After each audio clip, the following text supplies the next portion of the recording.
আমি গেছিলাম শ্যামবাবা হারেকা সাহারা। ওনার দর্শন কি করে যাবে?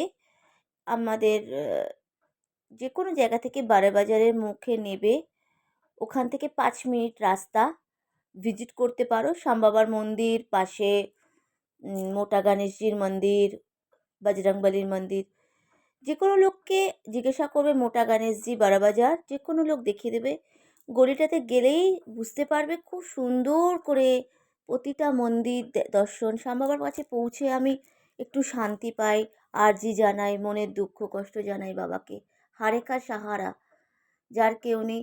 ভোলে বাবাকে দেখলাম, ভোলে বাবার সাথে শান্তিতে কথা বললাম, আরজি জানিয়ে পাশে মোটা গণেশজির মন্দিরে গেলাম। ভিজিট করতে পারো, খুব ভালো লাগবে। মোটা গণেশজিকে মন্দিরেতে প্রতিদিন এক এক রকমের করে ওনাকে সাজানো হয়।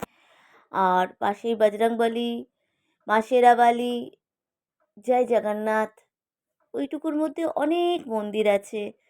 তারপর মহাদেবকে আমার আরজি জানিয়ে, ভোলে বাবা সবার ভালো করো। শ্যাম বাবাকে আমার আরজি জানিয়ে, আমার ভালো মন্দ সব শ্যাম বাবার সাথে হারেকা সাহারা, সবার ভালো করো, সবাই ভালো থেকো।